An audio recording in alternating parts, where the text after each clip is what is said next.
All right, let's get started. This is lecture 13 on chapter 14 of the book, of our textbook, which is a short chapter but very technical, and somehow it lies outside the topics the book covers.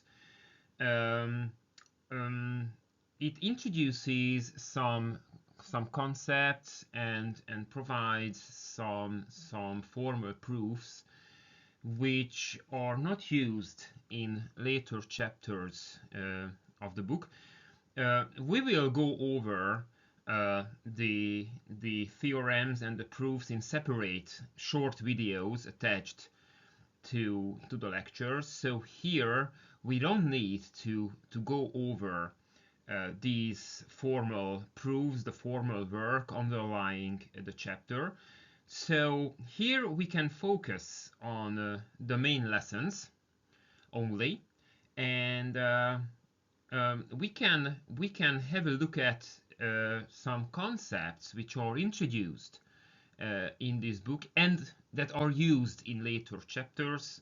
For instance, linear operators, linear functionals. These concepts are going to be useful in later discussions. So in the later sections of the present lecture, we will have a look at them. This chapter, chapter 14 of the book, is a short detour in itself into a territory which doesn't belong to the core topics of the book. Here, Stokey and Lucas set the scene for empirical work. So they try to give us some concepts, some ideas regarding empirical work, how to use these models built on dynamic optimization problems in empirical work. This is a strange topic, this is a difficult topic, so I think I should go I should set out with a longer introduction. So if you are not interested in some philosophical topics like realism and instrumentalism, which are hot topics in the philosophy of economics, and they are about the proper use of models, just go over, just skip this part of the lecture, and you can continue with the next slide. I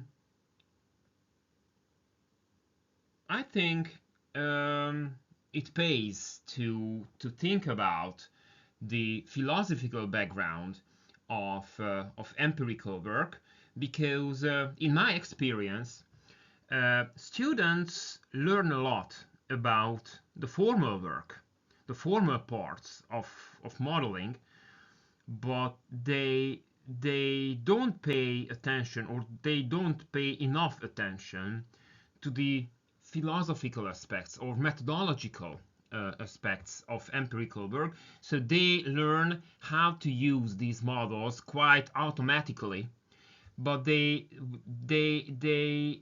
don't know much about the important philosophical aspects of this empirical work.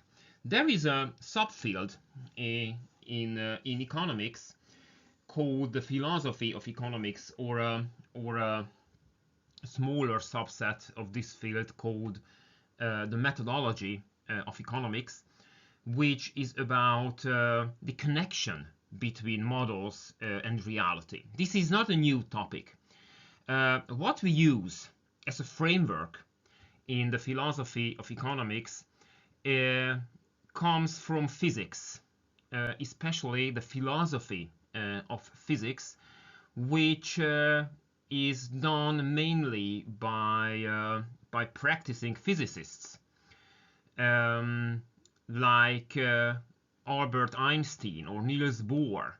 Okay, they were high-flying names in physics, but their works covered interesting topics in topics which we call today the philosophy of physics. So this debate can be put under the label realism and instrumentalism.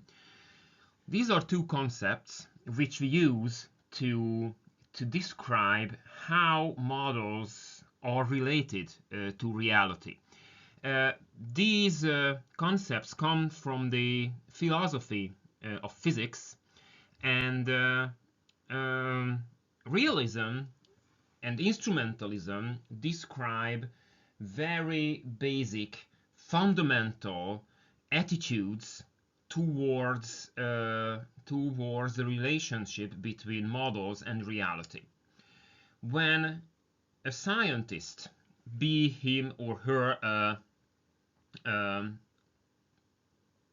economist, or be engaged in natural sciences, a realist thinks that the model, the theory, should be true description in a way. I will try to give you more details about this truth.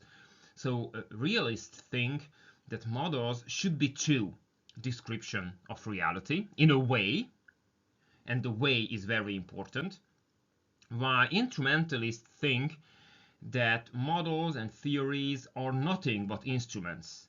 They are not true, and more, they cannot be true or false. They are just models, they are just theories, and as such, they are just instruments. They don't tell us anything true about reality, but they are useful in forecasting the data. So for an instrumentalist, a model is nothing but a device for forecasting. Okay, in this sense, the debate between Einstein and Bohr is very instructive. In this debate, Einstein was the realist. He thought that his theory was the true description of how the universe works, while Bohr thought that his theory was impossible to describe, to interpret, to understand in a realist way. So his theory was nothing like a theory that can be regarded as a true description of reality. But Bohr's theory was excellent. It performed well when it came to forecasting the patterns in the data. The philosophy of economics has a vast literature, and the reader is urged to read into this vast literature. This literature is mainly, it is by Uskalimäki. He is a Finnish philosopher, and he played a major role in setting the scene for discussions about the realism of economic models in the philosophy of economics. So the results I like to highlight below is the results which is mainly by him. The first main lesson is descriptive reality is not necessary for conveying truth about reality. So when we have a look at a model, an economic model, it is very easy to realize that at face value, such a model cannot be regarded as true. So if we pick the Homo economicus as an example, with its well-behaved preferences, his rationality and the like, this prototypical man, the economic man, can hardly be regarded as true description of reality in a descriptive sense. Okay, so descriptively, such models are false, but still they are true in a sense, and this sense is very important regarding the way how these models are related to reality. I mentioned a couple of minutes ago that the way our models are related to reality is very, very important. So, how is it possible that a model can be false and true at the same time? So I have just told you that these models, our models, are false descriptively, but still they are true in a sense. How can they be true? Um, the answer is a bit complicated. So in economics, just like in physics or in any other sciences, when it comes to building a model, there is only one causal mechanism we want to highlight, we want to understand. So we use extensively, we use abstraction and idealization to separate the wheat from the chaff. So we want to highlight what is important, and in our vision, the only thing that is important is the single causal mechanism we want to highlight. So every other thing in the reality is unnecessary. So we don't want to complicate our models with these aspects of truth. So we simply disregard them.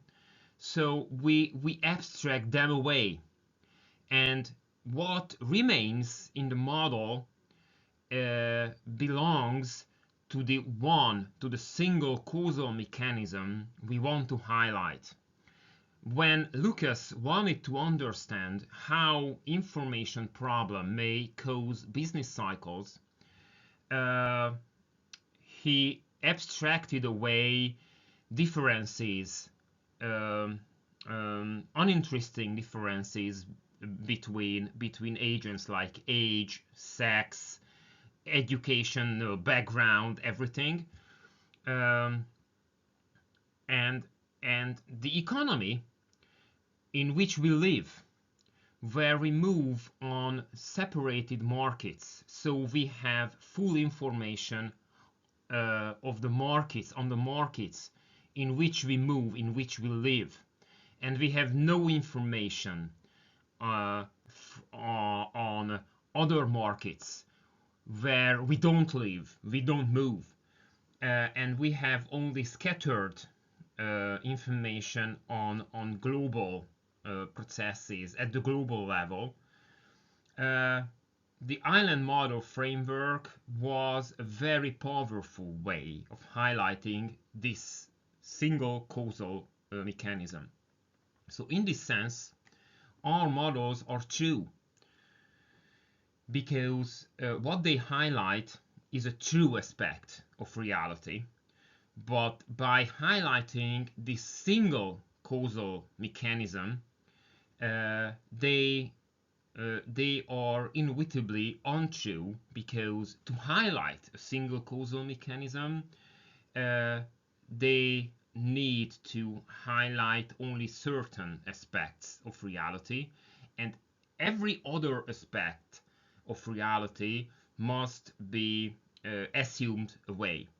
A great example, I think it is a great example to refer to the utility functions, which we use very extensively in economics.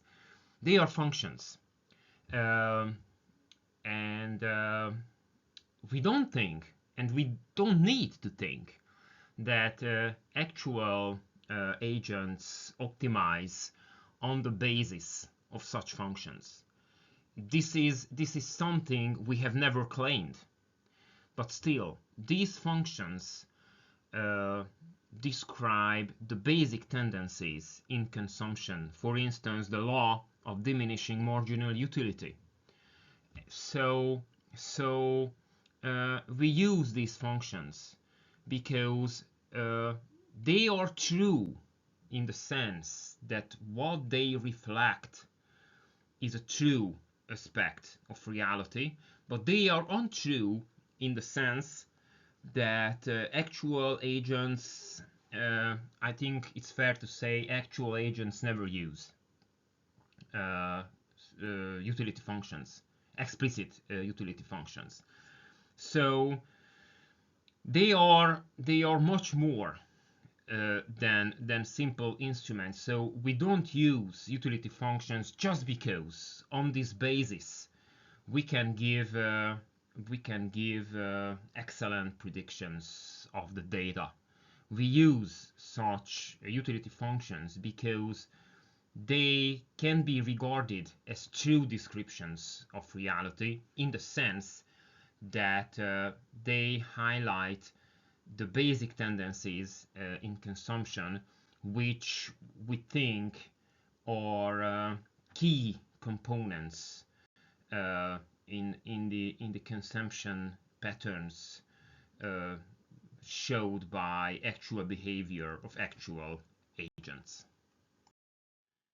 Okay, after this rather long introduction, it's time for us to turn to the main problem, to the core problem of this lecture, the connection between models and data.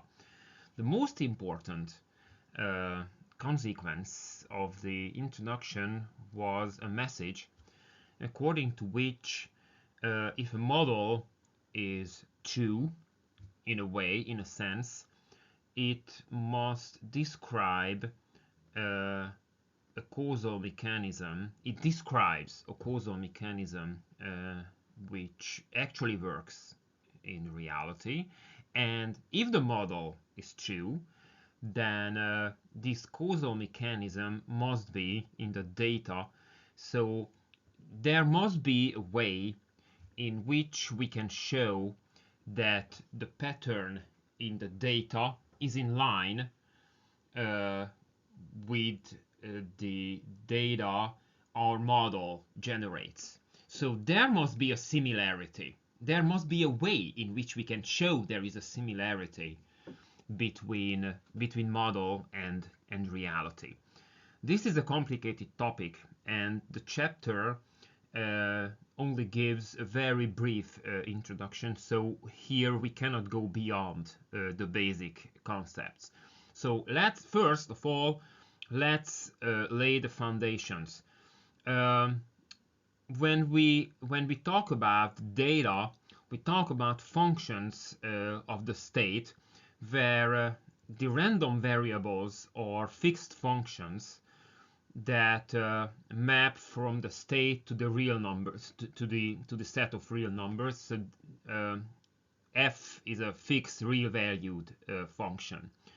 A series of such functions is an observed time series, which is based on the series on a series of state variables which may be hidden, and we only observe the functions of the hidden state. For instance, a man throws 7 dice every day and donates as many dollars as the sum of the dots.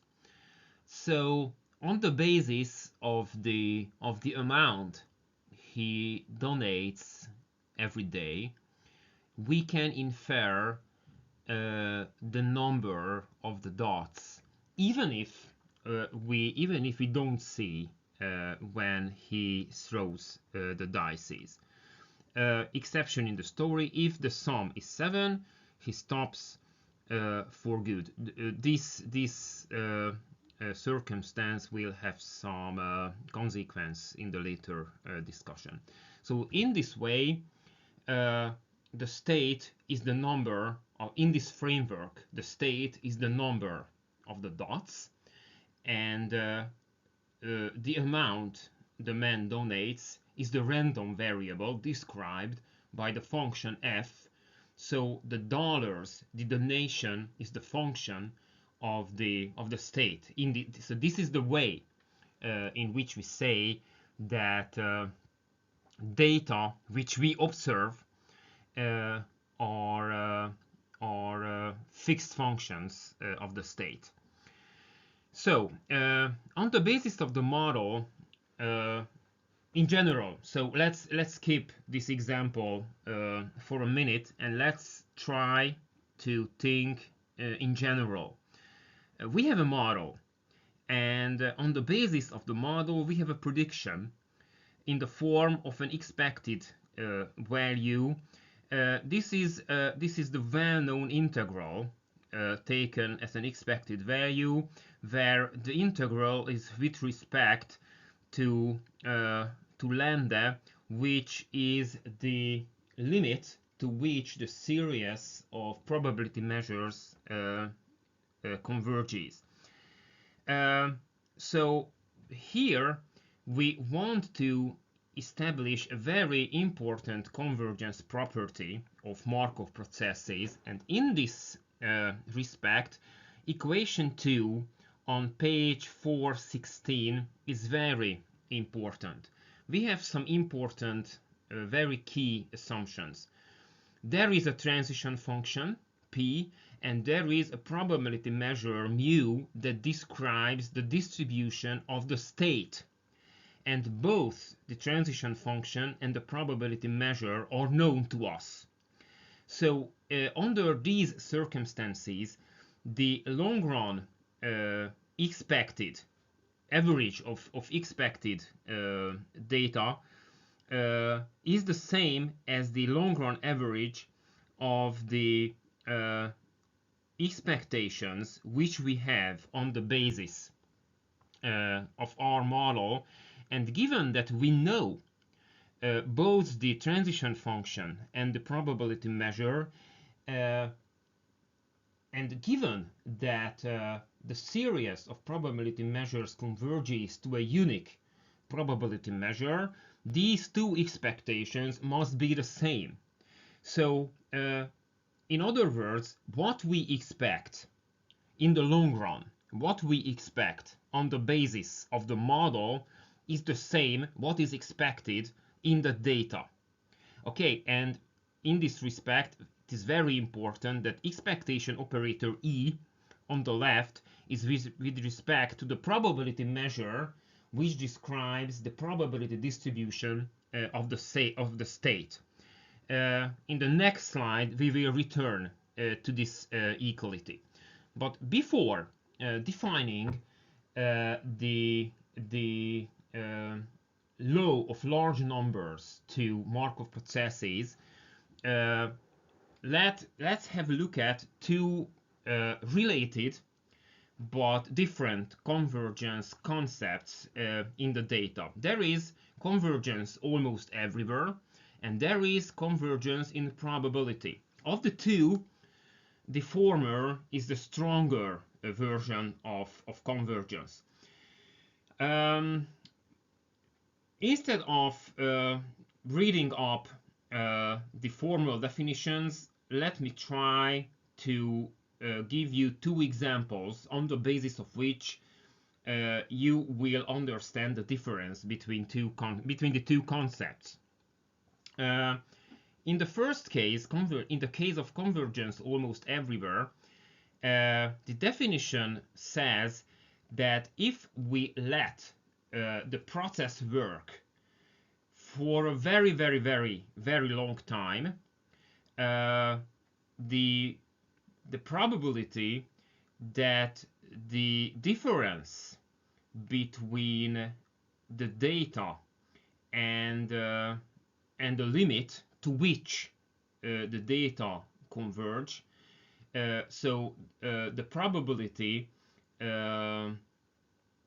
that there will be no difference between the long-run behavior of the data and the limit is 1. Okay, it was a bit mysterious, I know.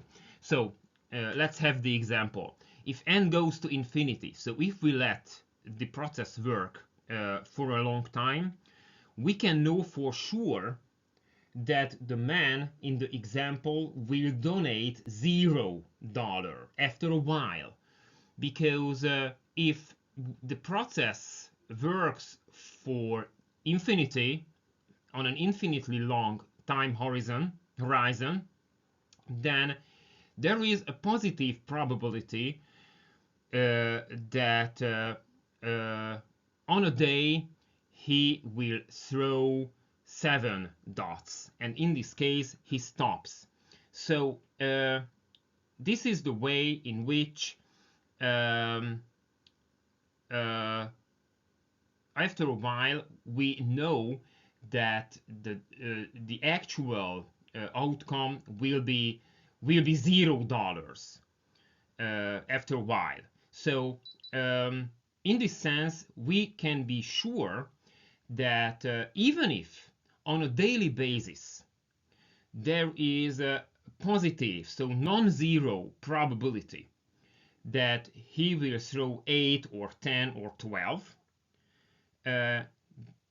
this short-run probability is not the long-run probability that in the long run, on a day, he will throw 7 for sure, and from that time on, he will donate $0. So if the random variable is the daily sum he donates, and if we let the process work for a long time, very, very, very long time, we know that after a while, the daily amount of donation will be 0 for sure. For sure, because if the process goes to infinity in length, then on a day he will throw 7 dots, and from that time on he will donate $0. So this is the idea behind convergence almost everywhere. The other and slightly weaker concept of convergence is convergence in probability. We have another example. We are standing in the street with Michael Jordan, and we ask people around in the street to guess his height. And if there is no systematic error in guesses, then if we ask a huge number of people, we can be sure that the errors in the estimations, in each estimation, will cancel out each other. So if we have a large enough sample, we can be sure that this sample, if it is large enough, in case it is large enough, this sample average will be correct. Okay, so this is the idea behind convergence in probability. Each convergence concept describes a specific behavior, and each concept of convergence involves a specific law of large number, and this is what we will examine in turn. Note that under both concepts, so in both convergence concepts, it is true that the differences between the data and the expectations, so what we can expect in the data, these differences set off each other in the long run. So the average difference goes to 0 if time goes to infinity. So it holds under both concepts. So we can say that if the differences, the average differences goes to infinity almost everywhere, in convergence almost everywhere, then the random variable satisfies the strong law of large numbers. And if the average difference goes to 0 in probability, then we say that the random variable satisfies the weak law of large numbers. We will see exercises 14.1 and 14.2 in turn, which are going to be very instructive in these regarding these convergence concepts. What we want is a strong law for Markov processes. In our interpretation, this strong law for Markov processes means that the process has the weak convergence property, which we have just described, and that the long run average behavior of the data is the same as the long run average behavior what we expect on the basis of the model. This equality comes from the previous slide, from equation 2, which I have just mentioned in the previous slide. So expected data are summarized as the mean, so the long run average behavior of the data is the same as the long run average behavior which we expect on the basis of the model. So this long run average behavior of the data must be in line with what we expect on the basis of the model, and we build the because we build the model on the basis of the elementary properties of the distribution of the random variable. So we can do it with the model. Note that no correct predictions are needed. So what we want, what we need is only that there should be no systematic errors between the data and the model. This is very important. The main question of the chapter regards the conditions under which a model can satisfy this strong law for Markov processes. We have three assumptions which are quite common. The state space must be a compact subset of the finite dimensional Euclidean space. The Markov operator must have the failure property, and there must be a unique probability measure to which the long run average of the probability measures converge.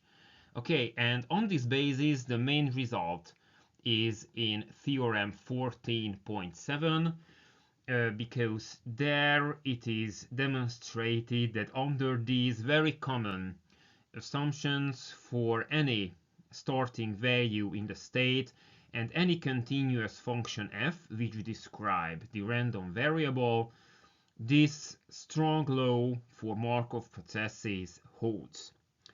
The main part of chapter 14 gives the formal proof of theorem 14.7, and this proof is very, very long and complex, and it requires us to take some detours.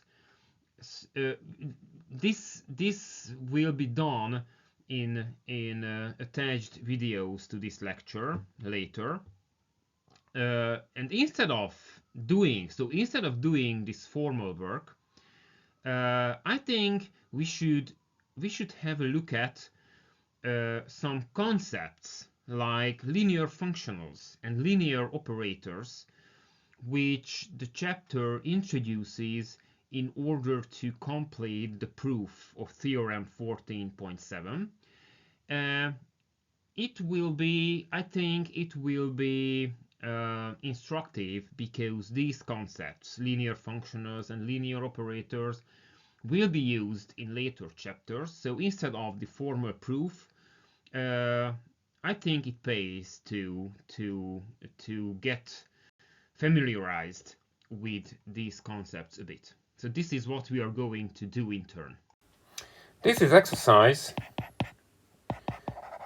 14.1, which is very useful if we want to understand the difference between convergence almost everywhere and convergence in probability. So we will do this. We have the following space. This is a half open interval between 0 and 1. So this is a half open interval. This is the space, and there is the usual Borel algebra belonging to this interval, and we use the common Borel measure. If n is greater than or equal to 1, and if I is between 1 and n, let's define the events, the state space, and the according random variables. So let's define the events and the random variables as functions of the state in the following way.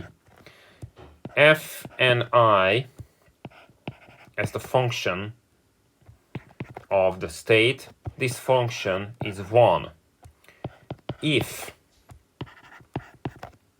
omega falls into this interval and 0 otherwise. So this is how the function of the state behaves. A few examples will be useful, I think. For instance, f11, it means that if n is 1 and I is 1, the events when f is 1, if omega falls into this interval. Okay, we have no further cases if n is 1 and I is 1. The next case, the next example, f21 omega, here n equals 2 and I equals 1. When f is 1 is when omega falls into this half open interval. f22 when n equals 2 and I equals 2, omega falls into the neighboring interval between 0.5 and 1. There are no further cases here. And the last example, when n is when n equals 3, n 3 I 1, omega falls into the half open interval between 0 and 1 over 3, f3 2 n equals 3, I equals 2, the neighboring interval, and the last example,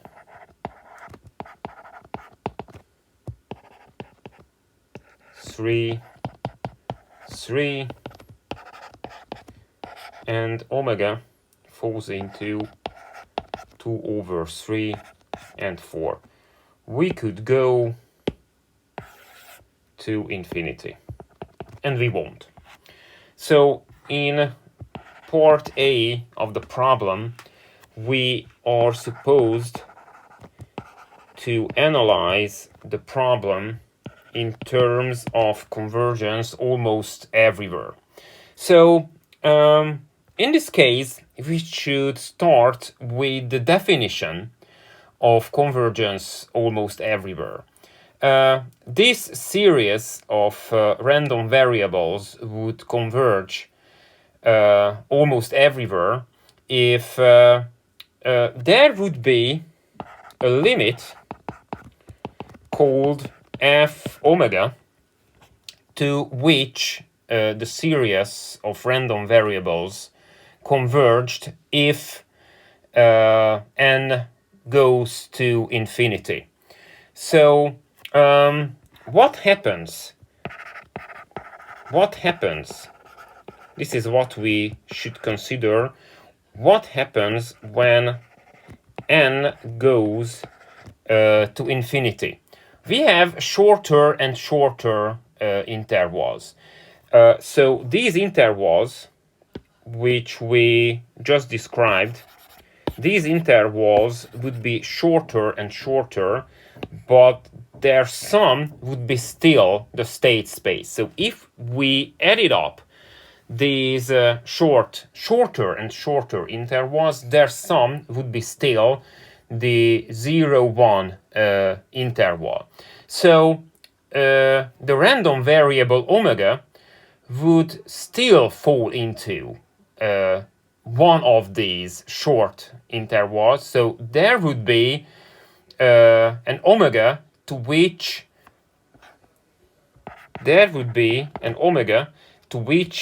f and I would be 1, while otherwise f would be 0. So for instance, if omega would be 0.287642117, the numbers f and I are established, and even if n goes to infinity, they converge to nowhere, because once again there is one case to any n where f and I is 1 and otherwise it is 0, so there is no convergence. In part B of the problem, we should show that there is convergence in probability, so we should show that this random variable meets the weaker condition of convergence in probability. So, just like in the previous case, let's start out with the definition of the general definition of convergence in probability. If n goes to infinity, there would be if n goes to infinity, to any random event in the interval 0 and 1, there would be more and more. We would have more and more f and I numbers which are 0. And to any n, there would be only one f and I number which is 1. So if n goes to infinity, eventually there would be only one f and I number which is 1 among an infinite number of zeros. So the probability that f and I is not 0 would be 0. Formally, let's try to be formal. So the probability that f and I is not 0 is 0. More formally, the probability that f and I number is higher than 0 is 1 over n. because we can use our Borel measure, the characteristics, the features of the Borel measure we use. So the fact that the event that omega falls into one of the intervals is an event, the probability of which can be described with the uniform distribution. If n goes to infinity, then formally put, the probability that f and I is greater than 0, it is 0. So we have convergence in probability. And in problem C, we should find, this is the last part of the problem, we should find a sub-series which converges almost everywhere. Let's define the events of this subsequence this way. In this case, if j goes to infinity, the event that fni is 0 is when omega falls into this interval. Because you can see, if j goes to infinity, then it goes to 0. So consequently, we will have this interval. So in this case, to any omega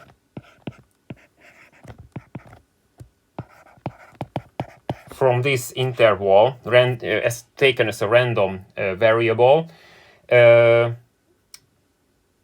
omega after a certain j will fall out of this interval, and from that time on, the members of the series will be zeros. It means that if we have the subsequence we have just defined, the members of this series will converge to 0, and we have so there is a distinct number to which we converge, because after a certain j, once again, after a certain j, any omega would fall out of the interval 1, 1. So in this case, f and I numbers will be 0, and there is a distinct number 0 to which our series converges if we let the process work for a sufficiently long time. So we have a subsequence that converges almost everywhere. The following exercise, which we do, is exercise 14.2. We have a set positive number, a preset positive number, epsilon, and there is a series of numbers converging to 0 from above. So these numbers are all positive. Let's collect events, the following events, in the following sets. So we are defining some sets. This is a set of events from the set omega, events to which this difference is strict inequality is greater than epsilon, and we have the following sets, actually, sets of events,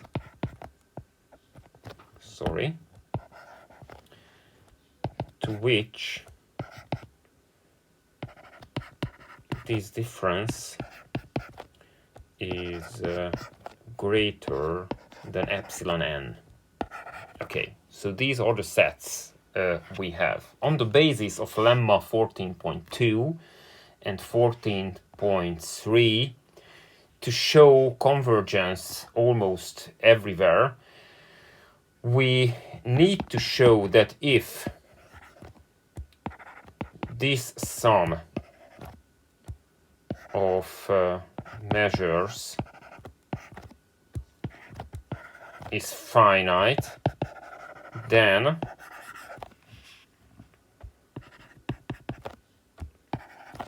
this sum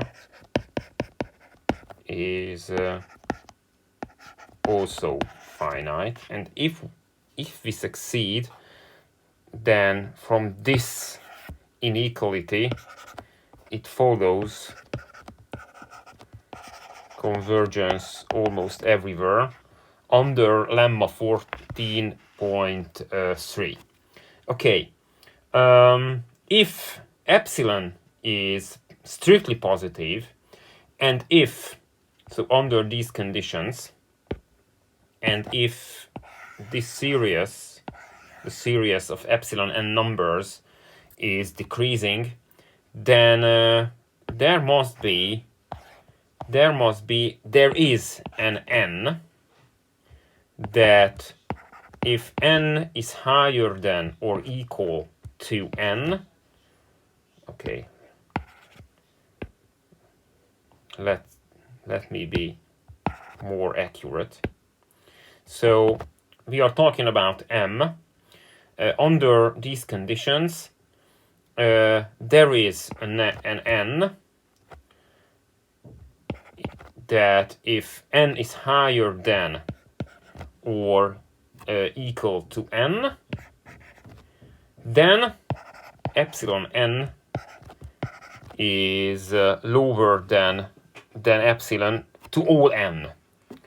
Okay, so if n is higher than or equal to n, the sets Bn are greater than the sets A and epsilon. Formally put,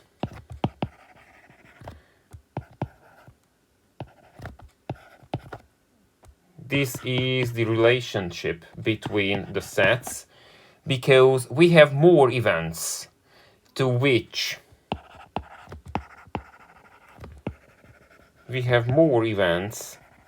in number, I mean, to which this difference is higher than epsilon n, then to which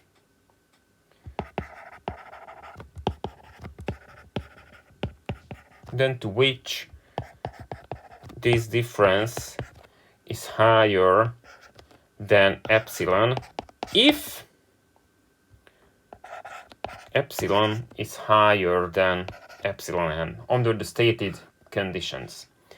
And if it is true,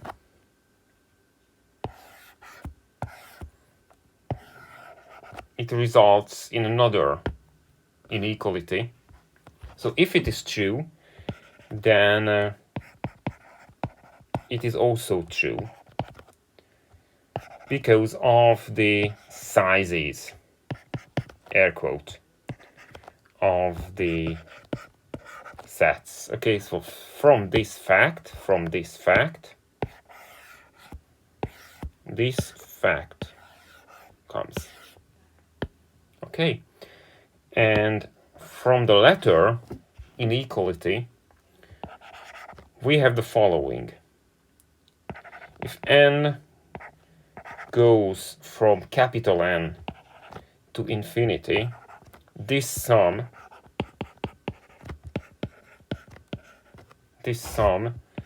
cannot be higher than this sum,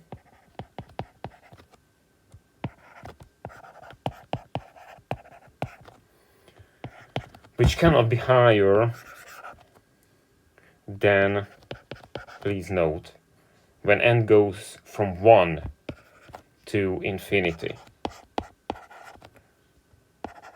This is true. And if we assume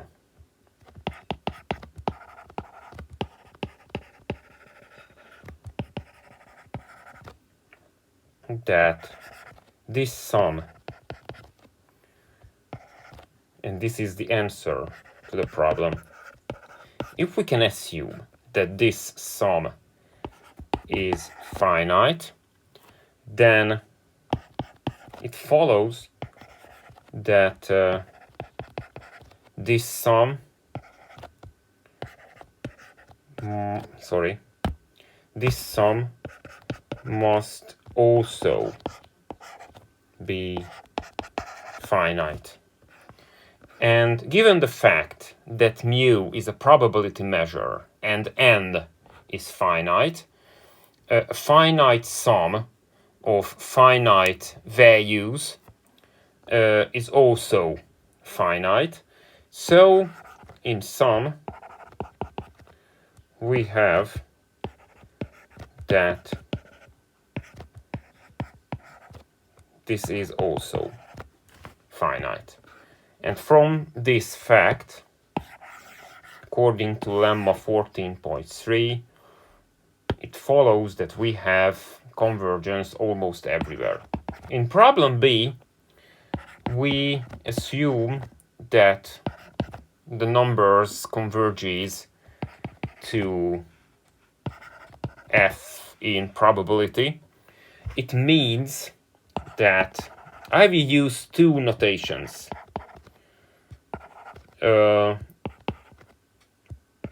One which this is probability, one which may be more familiar to you, and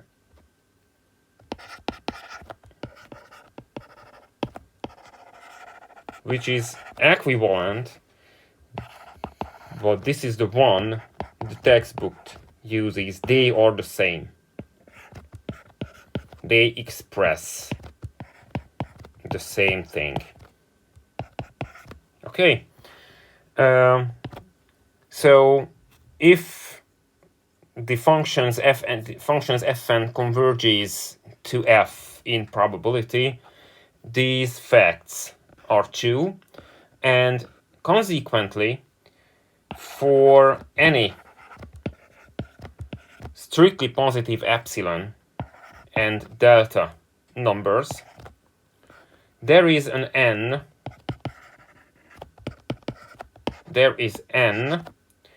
such that if n, small n, is higher than or equal to capital N, then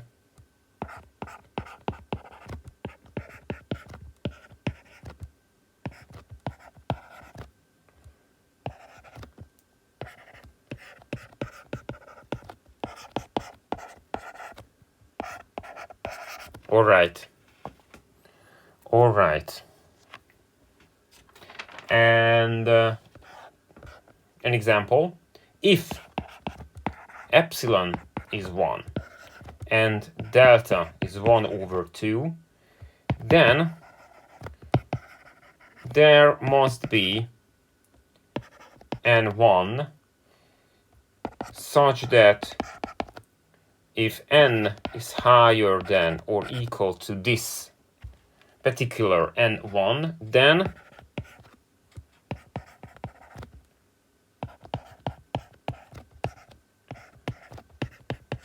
we can find an n, we can all the n's over this n1 to these indices. This probability is below 1/2. In general,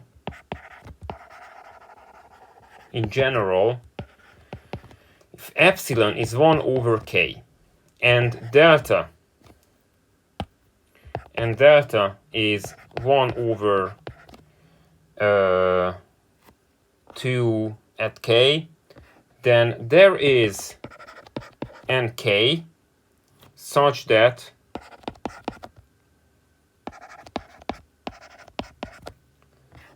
this probability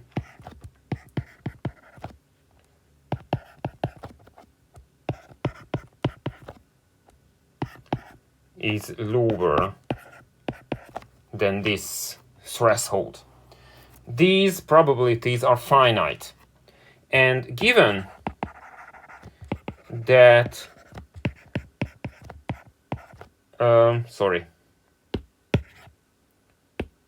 given that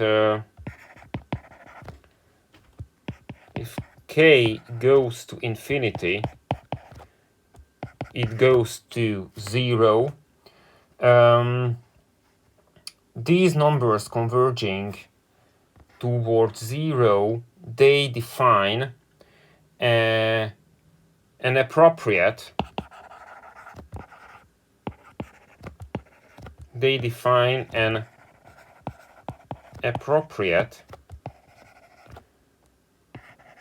series epsilon k. They are positive and they converge to 0, just like in problem A of this exercise. And in order that we could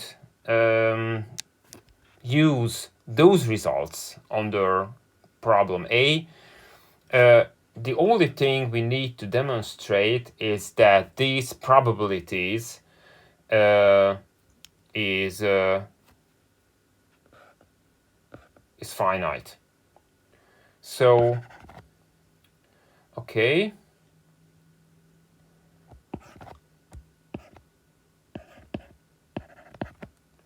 So let's use these particular numbers as thresholds.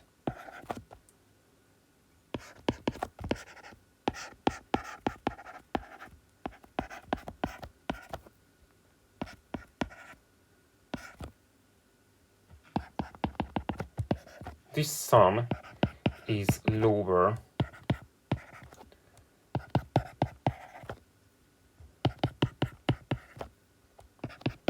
This is a geometric series, the sum of which is 1 over 2 over 1 minus 1 over 2, which is 1. So the conditions of problem A of this exercise are met. There is a series epsilon k converging to 0 from above, and the sum of the related probabilities is finite. So this is finite, and this was the point. So in sum, we can say that this series converges to F almost everywhere on the basis of the results of part A of this exercise. Okay, after the exercises, it's time for us to have a look at linear functionals that I promised previously. I will try to keep things as simple as possible. We have a normed linear space with a norm. There are linear functionals which are collected in a set named as the dual space of the normed linear space we have just defined. And these linear functionals, any linear functional, assigns a real number to any element in the normed linear space. We have a common notation to describe this thing. So this notation describes that there is an element in the normed linear space, and there is a linear functional, and they are put in a bracket, and the value of this expression is the number that the linear functional attaches to the element of the linear space. It's very abstract. It may be very abstract. So I think it's very instrumental. It's very instructive, sorry, to give you some simple examples. So let's pick a finite dimensional Euclidean space as an example. In this normed linear space, any L vector can be regarded as a linear functional because any L vector assigns value, a distinct value to any element in this space. For example, when we are in the two-dimension Euclidean space, which can be represented as a plane, any point in the plane is represented by a two-vector, and to any two-vector, the linear functional, which I picked randomly, so this linear functional fa assigns a real number through the very common scalar product. This two-dimension case can be extended. It is very easy to extend to higher finite dimensions. So in general, the value of the linear functional fa at point x can be described as this scalar product. Further examples, we can index into a vector with a special linear functional. So we can pick any element from an L vector by a vector which has only one element which is non-zero. So this element is 1, other elements are 0. So we can pick any given element from a vector of any dimension. We can calculate with linear functionals. With a linear functional, we can calculate the mean of any vector. And there is an exotic. This is the example I like the most because this is a bit exotic and this is less trivial. You remember from the very first lecture that a normed linear space can be a space of continuous functions. And if the vector space we work with is a space of continuous functions over a closed interval, the integral of any function from this linear space over the interval AB is a linear functional because it meets the basic requirement of assigning a distinct value as a real number to any element in the vector space. I like this example the most, and I think we should have a look at theorem 14.10. This is not going to be a formal proof. As far as I remember, the formal proof is not provided in the book, and we won't do it either.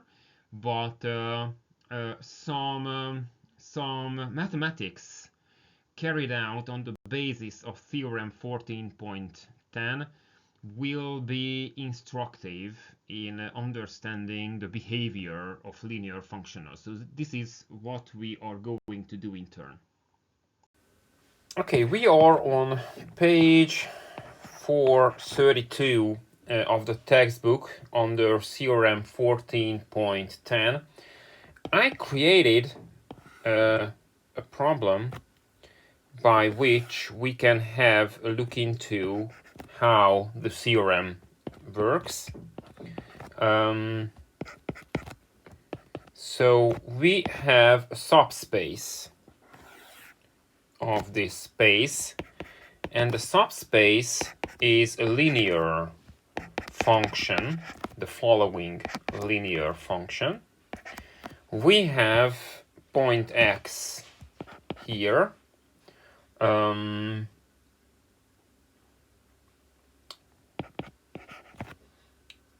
4. And we are supposed to find y as a point in the subspace M which lies the closest to point X. Okay, so we defined X, we defined subspace M, and now we are going to find that point of the subspace which lies the closest to point X according to the norm, which is the simple Euclidean distance. Formally, we want to minimize this number. So we are looking for y as the closest point of the subspace to point X. This minimum is where the first derivative is 0. We are looking for a first order condition, simply put. So let's try to find the first order condition to find this minimum. Okay, this is very easy formal work. So here we derivate the Euclidean distance function.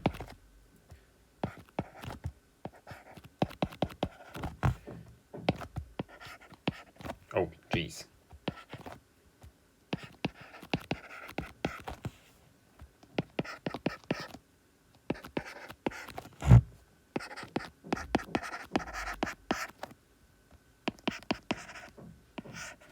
Yep. So finally, we have this guy. Sorry for the background noise. Occasional background noise.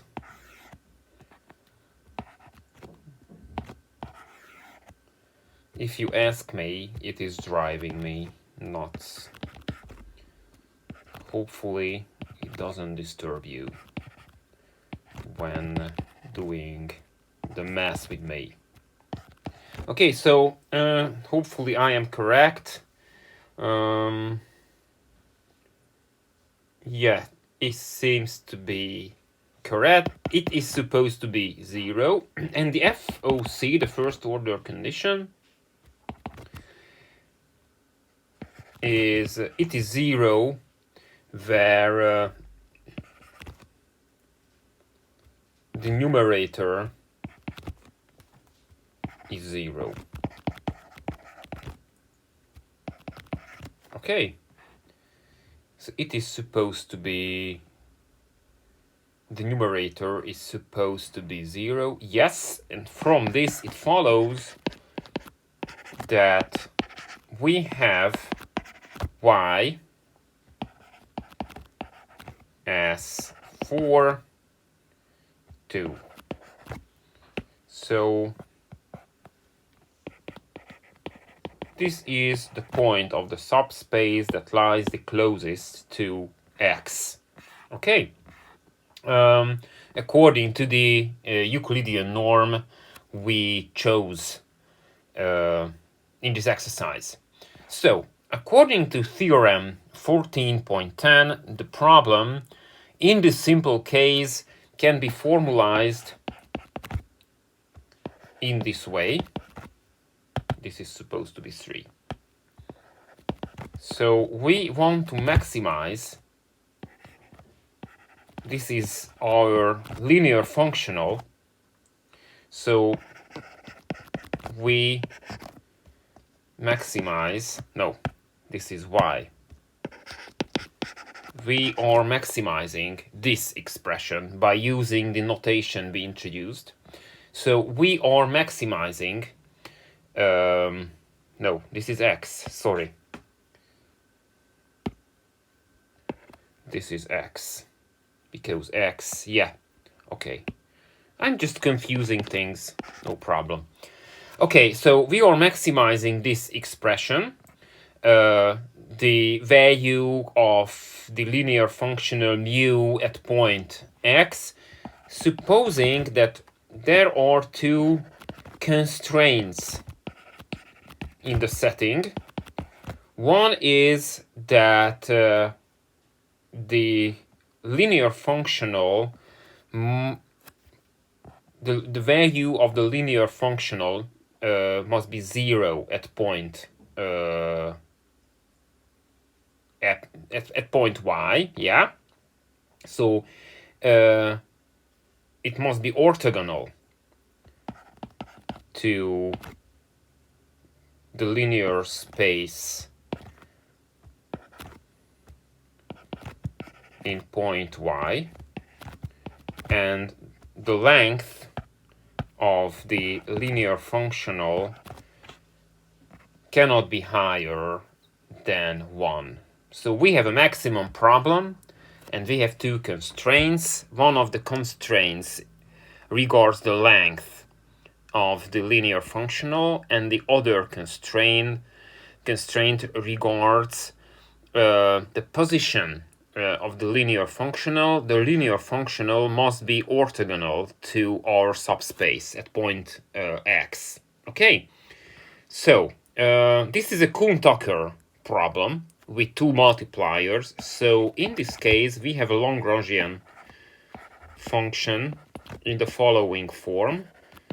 So this is the objective function, and we have the multipliers. One multiplier to each constraints.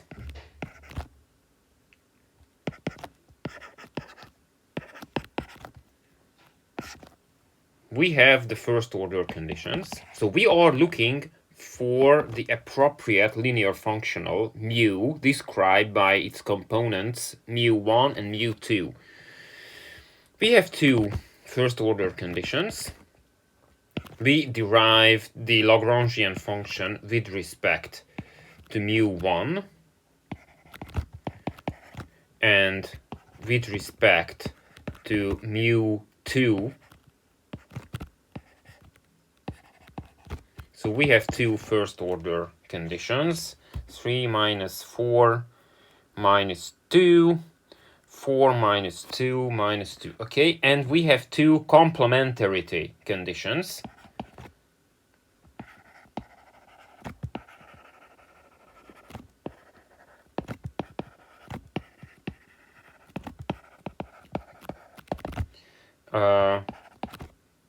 Lambda is greater than or equal to 0, and 0 if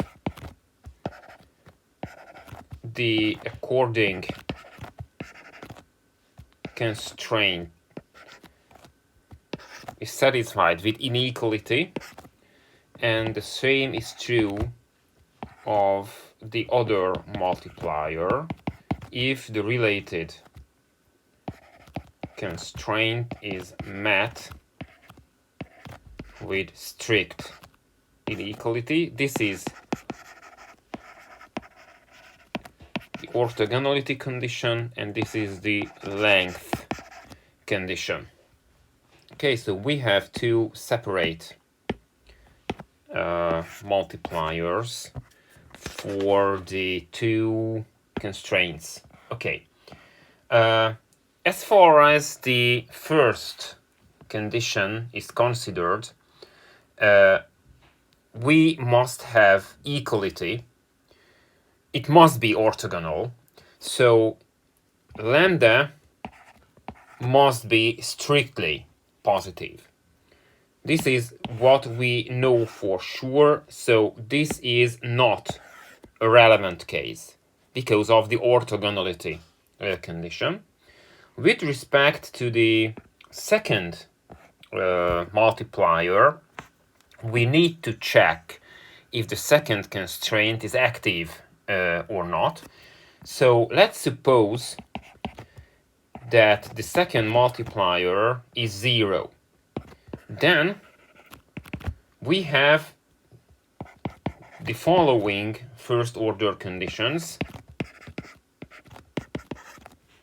and 4 minus 2 lambda is 0, from which it follows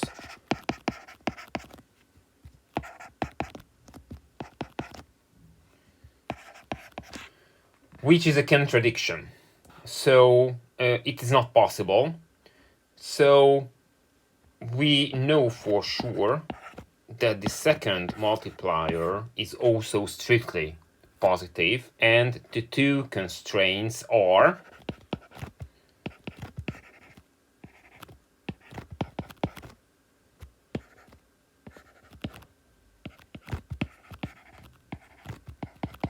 met with strict equality. From these two conditions, the following results. We can express the relationship between the two components of the linear functional which we are looking for, from which it follows that this is 1, and from this, with simple mathematics, it follows that the result is 4 over 5. From this, it follows that mu2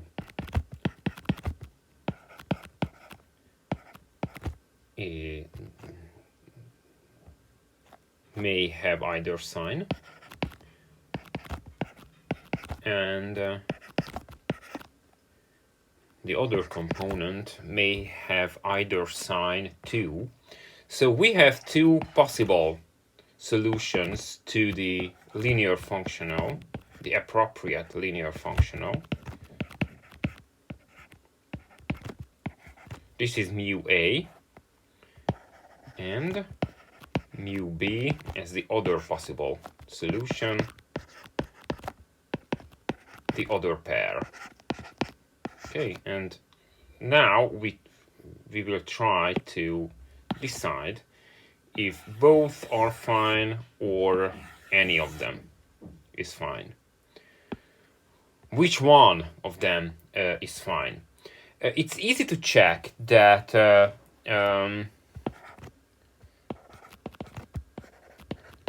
both seem to be appropriate, and both the norms of both of them is 1, so their length is 1, so they look to be appropriate. So let's check the multipliers in the two first order conditions. So what we have if we work with the linear functionals. So in the case of mu A, no. So what do we have when we work with the first possible solution? These are the first order conditions. From this, we have the following two equalities. And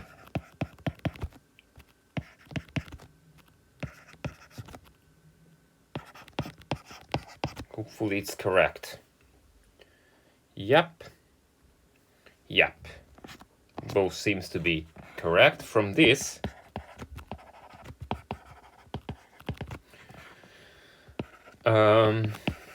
with very simple mathematics, we can set up an equality between the two, and it follows that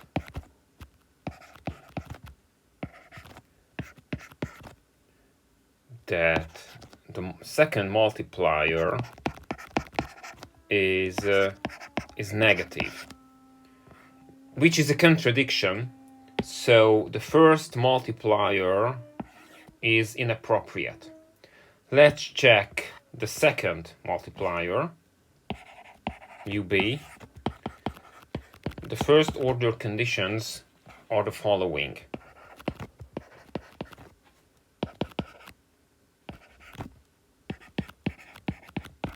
Zero, 4 minus 2 lambda minus 2,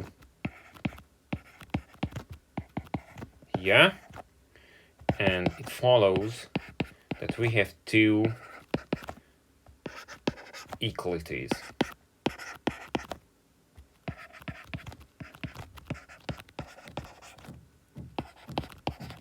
Okay, and from this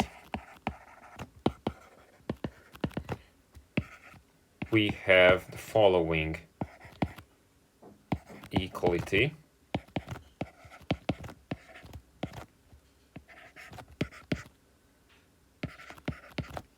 Okay, and from this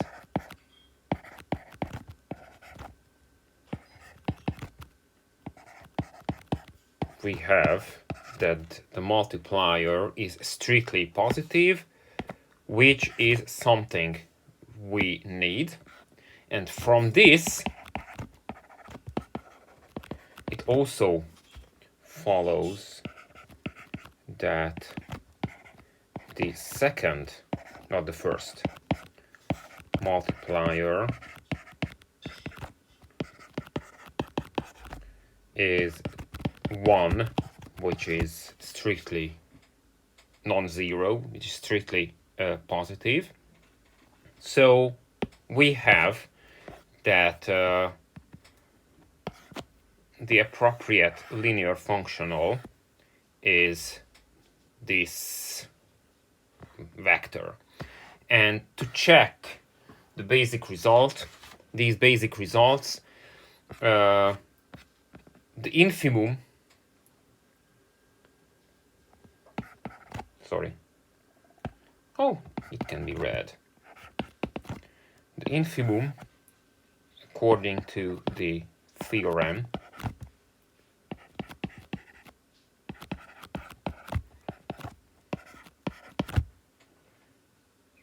and the maximum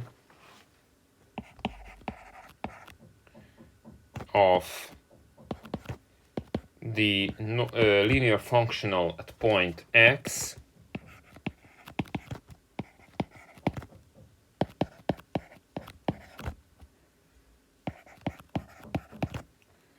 is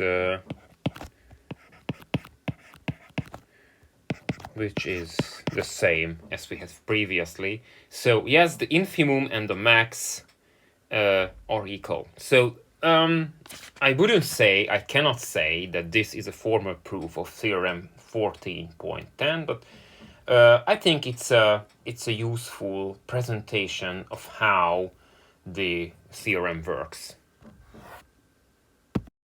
And the last concept for the day is the concept of linear operators.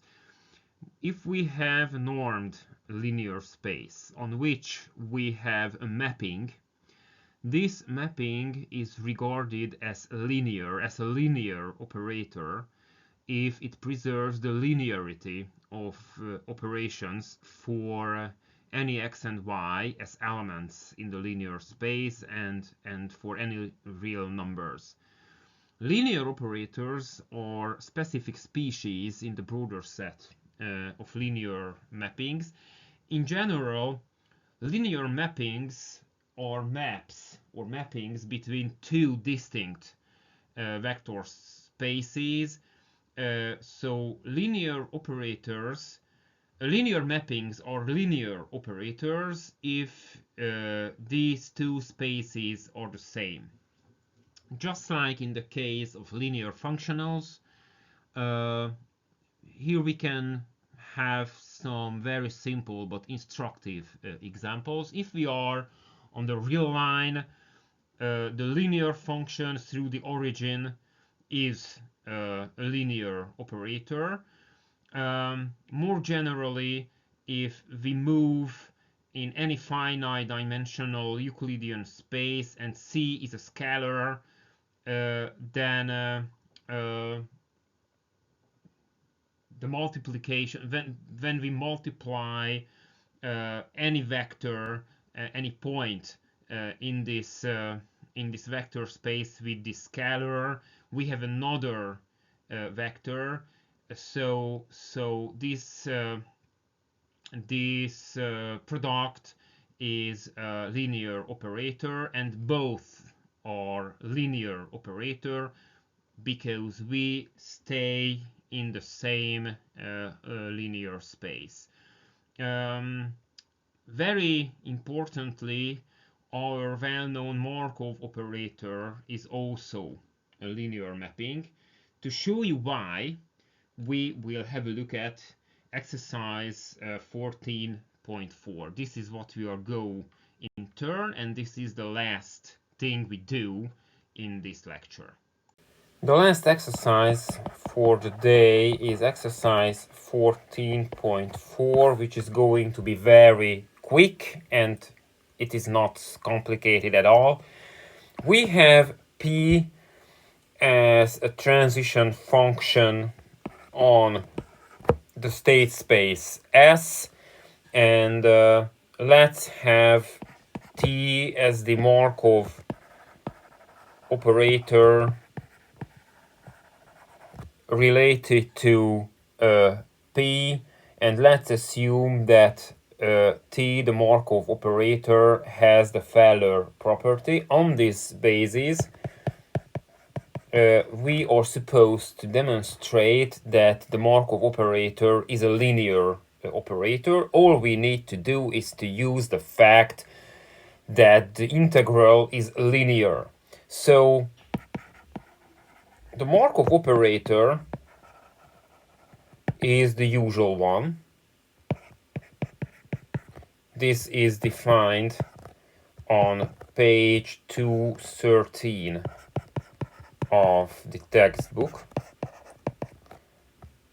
This is the expected value of f for next period if the current state is as described on page 213.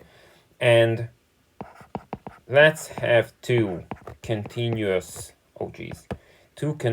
function on the state over the space, and let's have two real numbers as parameters.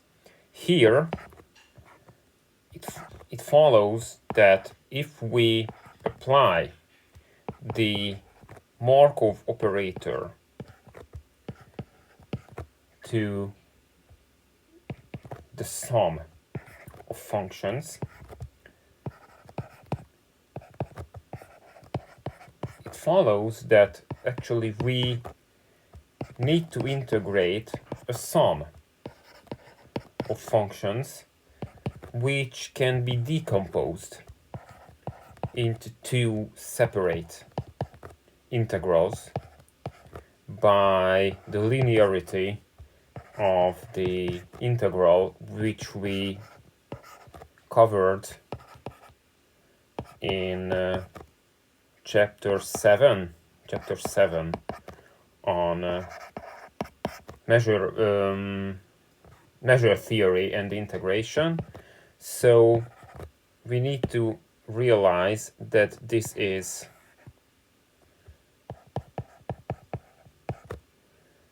TFS and this is TGS.